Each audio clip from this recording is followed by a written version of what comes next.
என்னாச்சு சார்? யாரையாச்சும் கூப்பிடவா? எதுவும் முடியலையா சார்? உங்ககிட்ட ஒன்று சொல்லணும். சொல்லுங்க சார். நீங்க யாருன்னு தெரியல. இப்ப நான் சொல்ல போற விஷயத்த உரியவங்க கிட்ட கன்வே பண்ணிடுங்க. ஏன்னா நான் அதிக நேரம் உயிரோடு இருக்க போறதில்ல. நீங்க சொல்லுவீங்களா? ஷூர், கண்டிப்பா சார். என்ன விஷயம் சொல்லுங்க. நான் ஒரு போலீஸ்காரன்.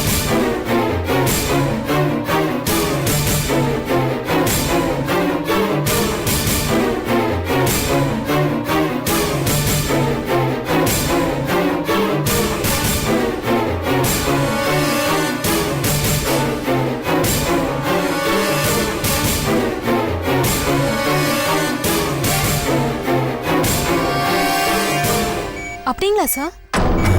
நீலவேணி பத்தி விசாரிக்க முடியல. ஆனா பெங்களூர்ல மர்மம் இருக்கு.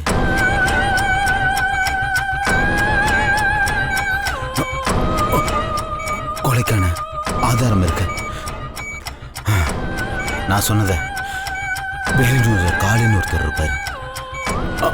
அவர்கிட்ட சொல்லணும்.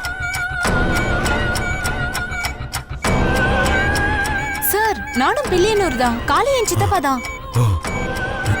நீங்க யாருன்னு தெரியாமலே நான் சொல்லிட்டேன். உங்களை பார்த்தா ரொம்ப நல்ல டைப்பா தெரியுது. சாக போற ஒருத்தன் நம்பி சொல்றது. இதை மறக்காம அவுட்டு போய் சொல்லிடுங்க. கண்டிப்பா சார், அவசியம் பேசுறேன். சார் சார் என்னாச்சு? சார் என்னாச்சு? சார் என்னாச்சு சார்? சார் என்ன சார் பண்ணுது? Nurse nurse sir. Hello nurse, doctor,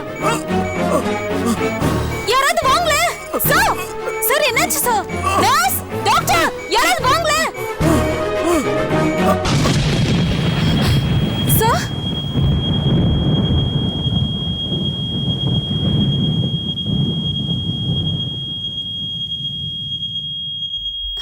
sir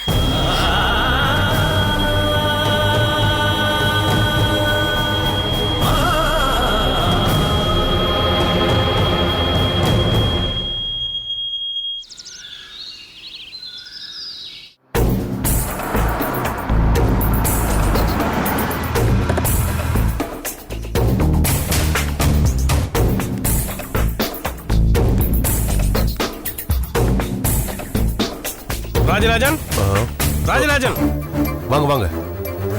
யோ ராஜராஜன் எங்கயா? என்னையா காலில இருந்து போன் மேல போன் போட்டு தொந்தரவு பண்ணிட்டு இருக்கீங்க?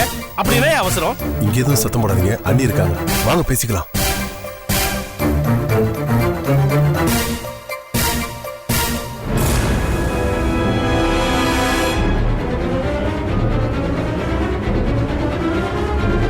என்னையா சொல்றீங்க? அந்த மார்த்தாண்டனும் செத்துட்டானா? ஆமா பெருமாள், இவன் உக்கிரமா பூஜை பண்ணிருப்பான் போல. அப்ப நீலவேணி வந்திருக்கா. அந்த பேயை அழிக்க இவன் எவ்வளவோ போராடி இருக்கான். ஆனா கடைசி நேரத்துல நீலவேணிக்கு பயங்கர சக்தி கிடைச்சு அப்படியே மார்த்தாண்டத்தை தூக்கி கெடாசி இதயத்தை கிழிச்சு கொண்டிருக்கா போல இருக்கு. ஐயோ, பகவான்ஜியும் செத்துட்டான், இப்ப மார்த்தாண்டனும் செத்துட்டான். இங்க என்னதான் நடக்குது? பெருமாள், நீ ஏன் பயப்படுற? அப்படி இல்லையா, ரெண்டு பேருமே மிகப்பெரிய மந்திரவாதிக. அவங்களையே கொண்டு இருக்குன்னா அந்த பேய்க்கு முன்னால நாம எல்லாம் ஏமாத்துறையா? நீ ஒன்னும் பயந்துக்காத.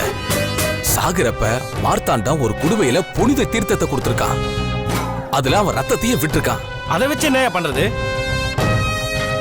நம்ம சாகுறப்ப அது குடிக்கணுமா? அப்படிலாம் இல்லைண்ணே. அந்த தீர்த்தத்தை யார் குடிக்கிறாங்களோ அவங்க உடம்புக்குள்ள ஆவியா வந்து அந்த நீலவேணியை அழிப்புன்னு சொல்லியிருக்காரு. அது எப்போ? உடனே இன்னைக்கே நடக்குமா? இது என்ன கதையா இருக்கு? கல்யாணமே முடியல, பொண்ணையே காணுமா? உனக்கு அவசரத்துக்கு புள்ள வேணும்னா எங்க போறது? இந்த கிண்டல் எல்லாம் வேணாம். அது எப்போ நடக்கும்?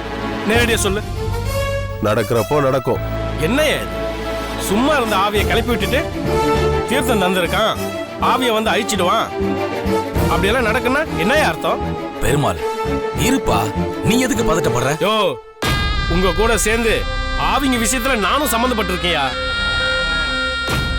உங்களை விடு, எனக்கு ஏதாவது ஆச்சுன்னா பேய் வந்து அடிச்சா என்ன யாரையா காப்பாத்துவா? பெருமாள் இருப்பா, பதறாத. நான் சொல்றத கொஞ்சம் நீ காது கொடுத்து கேளு. யோ, எனக்கு பயமா இருக்கியா? ஏற்கனவே பகவான் கிட்ட பிளாக் ஒயிட் ஆகணும்னு கோடி கோடியா கொடுத்துருக்கேன். அவன் செத்து பணமும் போச்சு. அது போனா பரவாயில்லையா, உசுரே போச்சுன்னா என்ன பண்றது? இருப்பா, அவசரப்படாத, நான் சொல்றத கேளு. நான் கேட்டுட்டு தான் இருக்கேன். ஒருவேளை அந்த பேய் என்னை தேடி கிளம்பி வந்து என்னை கொல்ல வந்தா என் உசுருக்கு என்ன உத்தரவாதம்? என்னை யாரு காப்பாத்துறது? அதுக்கு மார்த்தாண்ட இருக்காயா, அவன் காப்பாத்துவான். எதுக்கு நீ பயப்படுற? இத பார், சமயம் வர்றப்ப நான் ஆவியா வருவேன். தீர்த்தத்தை குடிக்கிறவங்க உடம்புக்குள்ள இறங்கி நீலவேணியை அழிப்பன்னு அவன் சொல்லியிருக்காயா. அதனால நீ பயப்பட வேண்டிய அவசியமே இல்லையா? ஆமாண்ணே, நேரம் வரும்போது மார்த்தாண்டா வருவாரு, நீலவேணியை அழிப்பாரு.